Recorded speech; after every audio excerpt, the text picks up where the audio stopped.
might add he's a lot quieter than Mr. Barnes too, but so was World War II. Well, now here's a man who seems often in a black mood. That is, he sounds black. You just listen to Please Send Me Someone to Love. Anyone singing like that is bound to get a favourable response. Well, Johnny Diesel is from Massachusetts, came to Australia when he was 9. His real name is Mark Lizotte. He inherited the name from the name of the band. I thought I'd get that out of the way early. Here is Mr. Diesel. See, I have to ask you that. That's good. Right. I want to ask you, though, this success thing which you're now enjoying, is it getting too much, is it? Actually, today I was sitting having lunch with Richard Clapton. These girls came running up, sort of asking for my autograph with Richard, and I thought it was totally unexpected, and because I'm on holidays at the moment, it snapped me out of my dream type, normal sort of guy, and for a minute I thought I was like, I almost looked around to see where Spider was, our road manager. Spider, where are you? So I think, it's a good feeling, is it? It is a good feeling, but it's kind of weird because it sort of infringes on your own privacy sometimes. Yeah. When you're eating, it's a bit weird because you got your mouth full of food and it's the good thing is that they ask for autographs for themselves, don't they? Yeah. In a few years' time, they'll ask for autographs for their mothers. You see, that's the worst bit. So success is okay, is it? I can't complain. It's definitely, like you said, better than failure. Yeah. How do you avoid just becoming just another singer? Because a lot of people are successful for a while. Where's the trap here? Becoming just another singer? Well, I think if you stick to what you feel like and sing from in here, that way you won't become another singer, I think. That's to yourself, though. I mean, this honesty thing's a great idea, but as you know, after a while, the critics are always looking for something fresh. I mean, there's probably a little Johnny Diesel born today, right? He's going to be a fabulous guitarist, and he will hear about you on records, old CDs. Well, I hope so. Yeah, old CDs. Yes. Well, I think there's so many vehicles today for singers, and with the technology that they've got, especially, you don't necessarily even have to be able to sing anymore.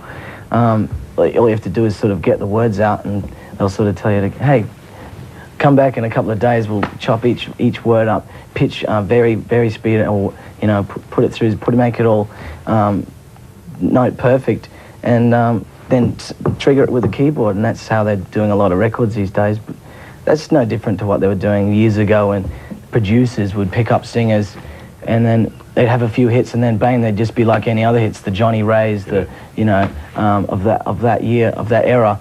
The difference is now that you don't necessarily have to sing. That's the difference, I guess.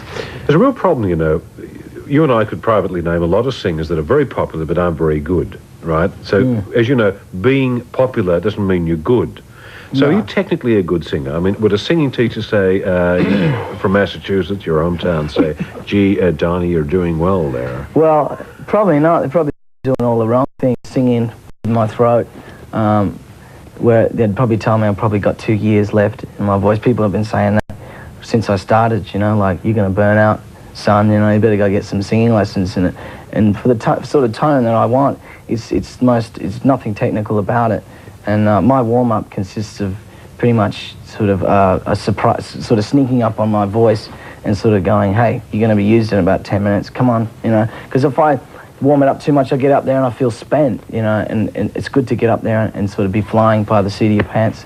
It's the only way to perform, I think. That marvelous song, Somebody to Love, I mean, can you listen back to that and say, I enjoy that? Yeah, I do, actually, because it's not so much just my vocal performance, but just that whole day. Because we did that record in 12 hours, and a lot went down in that 12 hours. A girl got raped outside the building that we were working in. There was cops. We went chasing after these guys who were in a red pickup, and we suddenly realized that we're looking for a red pickup in Houston, Texas. Like, yeah, we got about as much chance, It's like we just cracked up when we thought of that, but it wasn't funny. It was quite serious because this girl had been abducted and raped, and it just put the whole day was just edge. Appropriate song. Yeah, we had 12 hours to do it all in, and then that happened, and then I did my vocal after that, and I was in a kind of really moody sort of a mood, so rude mood. It sounded really black, and I mean that in the musical sense.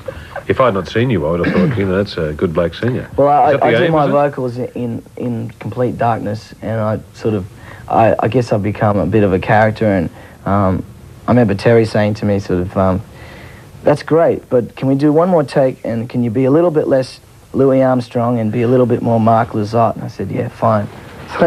Now, this is probably a silly question, but I suppose it's worth asking. You're doing successfully. You might be successful all your life, and I'm not in any way suggesting not. Are you in any way prepared for one day you won't get the response from the audience, that you'll be content with people saying, gee, I love your record of 89? Yeah, well, I think when I start getting up there and when I can't sort of sweat off 5 or 6 pounds a night, when I have to sit on a stool, I don't think I'll be playing anymore. And I hope to be then, producing. And because I think that's, when I look at people that produce and are really good at producing, I think they've got a pretty good life. They still get to play things, instruments. They get to play instruments that they don't even necessarily play. They get to sing on records.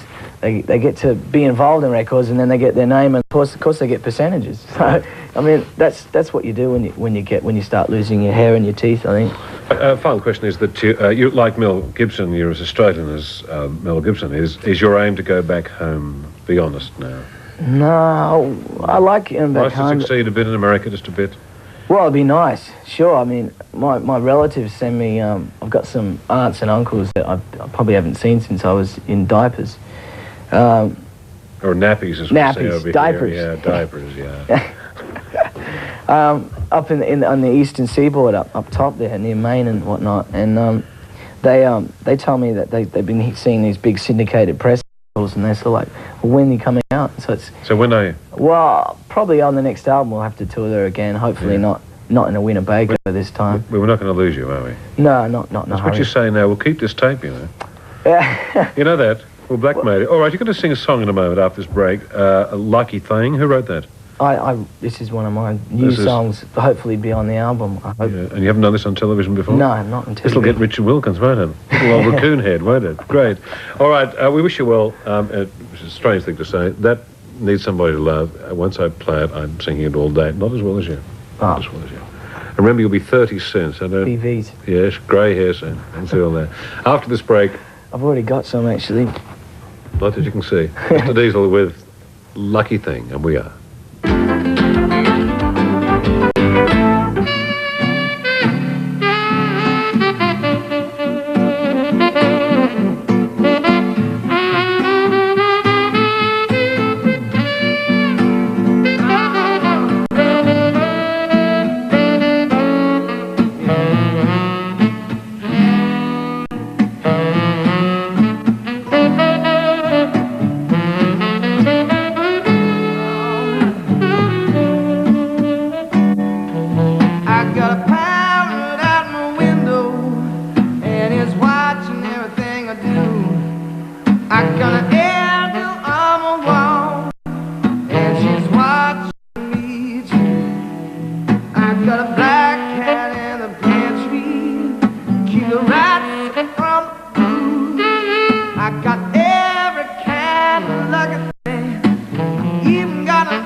I am